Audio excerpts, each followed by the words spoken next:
কি পরিমাণ পেঁপে ধরলে গাছ ভেঙে পড়তে পারে দেখতেই পাচ্ছেন। আমার এই গাছে প্রায় 20 থেকে 25 কেজির অবধি পেঁপে ছিল, এখন দেখেন 8 থেকে 10 কেজি আছে। অথচ আমার এই কোণারে একটা পেঁপে গাছ থাকায় এই লাইনের বরাবর পেঁপেগুলো নষ্ট হয়নি। এই পেঁপে গাছে দেখতে পাচ্ছেন কত সুন্দর পেঁপে ধরেছে, কারণ এই পেঁপেগুলো পানিও জমতে পারে নাই বিদায় গাছগুলো এখনো টিকে আছে।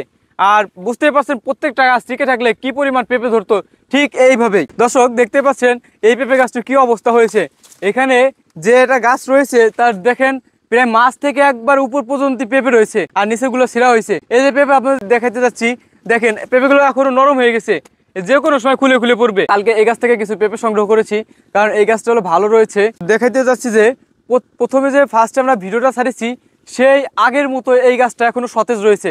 এই টপলেটি নামক এই পেঁপেটি এখনো টিকে আছে, কারণ এই জমিটা দেখতে পাচ্ছেন এইখানে এই সাইডে একটু উঁচু থাকায় পানিটা তেমন একটা জমতে পারে নাই, এই কারণে গাছটি টিকে আছে। এই পেঁপেগুলো সংগ্রহ করেছি কারণ এত পেঁপে ধরেছে যে পুরো গাছ ভেঙে পড়েছে। এভাবে জমিতে আরো অনেক গাছ রয়েছে, দেখাইতে যাচ্ছি। দর্শক দেখেন আমার একটু ভুলের কারণে পুরো টপলেটিস নামক এই পেঁপের বাগানটি প্রায় বিলুপ্তর পথে। আমি সর্বপ্রথম যে বাগানটি দেখেছিলাম টপলেটি নামক একটি পেঁপে, তখন ভালো ফলন হয়েছিল। দেখেন সেই বাগান এখন কি হয়েছে যার চেনার কায়দা নেই। প্রত্যেকটা গাছে যে পরিমাণ পেঁপে ধরেছিল এখন পেঁপে তো নাই, বরঞ্চ পাতাগুলো ঝরে পড়ছে। এটা খুবই দুঃখজনক, কারণ আমার একটি ভুলের কারণে আর ভারী বৃষ্টিপাতের জন্য আজ বাগান প্রায় নষ্ট হয়ে যাওয়ার পথে। বাগানে দেখতে পাচ্ছেন কত ভালো ভালো পেঁপে ঝরে পড়ে যাচ্ছে। দর্শক দেখতে পাচ্ছেন এই লাইনগুলো পানি পায়, পুরো লাইনটা ড্যামেজ হয়ে গেছে। অথচ আমার এই কোণারে একটা পেঁপে গাছ থাকায় এই লাইনের বরাবর পেঁপেগুলো নষ্ট হয়নি। এই পেঁপে গাছে দেখতে পাচ্ছেন কত সুন্দর পেঁপে ধরেছে, কারণ এই পেঁপেগুলো পানিও জমতে পারে নাই, গাছগুলো এখনো টিকে আছে। আর বুঝতেই পারছেন প্রত্যেকটা গাছ টিকে থাকলে কি পরিমাণ পেঁপে ধরতো, ঠিক এইভাবেই। দর্শক দেখতে পাচ্ছেন এই পেঁপে গাছটির কি অবস্থা হয়েছে। এখানে যে এটা গাছ রয়েছে তার দেখেন প্রায় মাছ থেকে একবার উপর পর্যন্ত পেঁপে রয়েছে, আর নিচেগুলো ছিঁড়া হয়েছে। দেখেন পেঁপেগুলো এখনো নরম হয়ে গেছে, যে কোনো সময় খুলে খুলে পড়বে। এই ভিডিওটা আমাদের বানাতেও কষ্ট হচ্ছে অনেক, কারণ আমার একবারে ধরন্ত পেঁপে বাগান, আর পুরো বাগান একবারে ড্যামেজ হয়ে গিয়েছে একসঙ্গে। কিছু দু একটা গাছ টিকে আছে, যার অ্যামাউন্ট আসবে না, পুরো একবারে ধ্বংসের মুখে এবছর। দর্শক কালকে এই গাছ থেকে কিছু পেঁপে সংগ্রহ করেছি, কারণ এই গাছটা হলো ভালো রয়েছে। আর ফার্স্টে আমরা ভিডিওটা ছাড়িছি সেই আগের মতো এই গাছটা এখনো সতেজ রয়েছে। এই টপলেটি নামক এই পেঁপেটি এখনো টিকে আছে, কারণ এই জমিটা দেখতে পাচ্ছেন এইখানে এই সাইডে একটু উঁচু থাকায় পানিটা তেমন একটা জমতে পারে নাই, এই কারণে গাছটি টিকে আছে। আর হচ্ছে কি চারপাশে যে গাছের অবস্থা দেখাইতে যাচ্ছি, প্রত্যেকটা গাছে একবারে করুণ অবস্থা।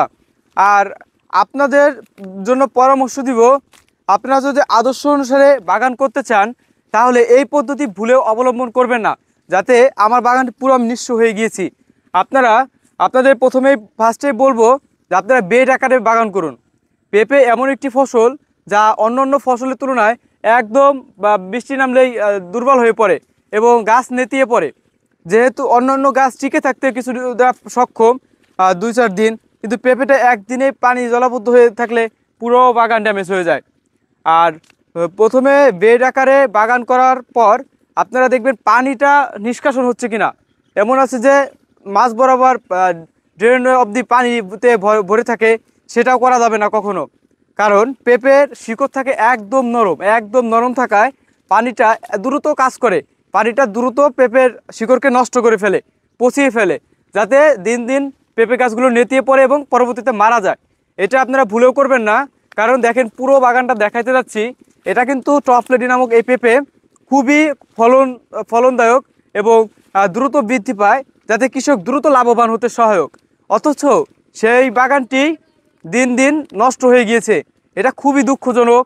এবং এবছর এ বাগানে 56,000 টাকা খরচ অবধি হয়েছে, তো এখনও পুরো টাকাটা উঠে নাই, তার আগেই পুরো বাগানটা ড্যামেজ হয়ে গিয়েছে। দেখতেই পাচ্ছেন কি একটা সমস্যা। আর পেঁপেগুলো ভালো পেঁপে দেখা যাচ্ছে ভালো, অথচ ঝরে পড়ছে। দেখেন এখানে 3-4টি পেঁপে পড়েছে, ওই সাইডে কত পেঁপেগুলো গাছ ভেঙে পড়েছে, এটা খুবই দুঃখজনক। আর হচ্ছে আরেকটা যে বলছিলাম ভাইরাস জনিত একটা ব্যাপার আছে। এটা হচ্ছে কলায় যেমন ভাইরাস লাগে, মোজাম্বিক ভাইরাস, এটাও এক ধরনের ছত্রাকজনিত ভাইরাস। দেখতে পাচ্ছেন কিছু দু একটা পেঁপে ধরেছে, 2-4টা, তারপর থেকে আর পেঁপে হচ্ছে না, পাতাগুলো গুমড়ে গেছে, মুচড়ে গেছে এবং ফুলগুলো তেমন একটা বেরোচ্ছে না। এই পেঁপেগুলো হচ্ছে ভাইরাস দ্বারা আক্রান্ত হয়েছে। আর আমাদের গ্রামের পাশে আর একটা পেঁপের ই লক্ষণ দেখা যাচ্ছে। ওই কোনারে একটা গাছ দেখতে পাচ্ছেন, যে ওইটা অনেকে ভুল ভেবে কেটে ফেলে, আসলে আমরা কাটি নেই। তো দেখতে পাচ্ছেন এখানে পানি না জমার কারণে গাছটি টিকে আছে। এটা হচ্ছে পুরুষ পেঁপে গাছ। তো প্রথমে পেঁপে না দিলেও পরবর্তীতে পেঁপে দিতে সক্ষম হয়েছে। এটা এটা পুরুষ পেঁপের কারণে আশেপাশে অন্য অন্য স্ত্রী পেঁপে গাছের পরাগায়ন ঘটায়, যাতে ফলনে বৃদ্ধিতে ভূমিকা রাখে। এই গাছটি না কাটায় তাতেও পেঁপে ধরেছে। আর অনেকে গ্রামে বলে জৌটা পেঁপে ভেবে কেটে ফেলে, ভাবে এই পেঁপে ধরবে না, পুরুষ গাছ ভালো কি মন্দ না বুঝেই। তো দেখতে পাচ্ছেন তা অনেক পেঁপে ধরেছে। আর এই পেঁপে যা মিষ্টি হয়, প্রচুর মিষ্টি, কারণ এই পেঁপের মধ্যে বিসিও নাই, কম বিসি নাই বলতেই চলে। কারণ এর ভিতর যে অন্যান্য পেঁপে ফাঁকা থাকে, বিসি থাকে, সেটা নাই। এই কারণে পেঁপেগুলো মিষ্টি হয়। দেখতে পাচ্ছেন দর্শক, এই পেঁপেটি এখনও টিকে আছে।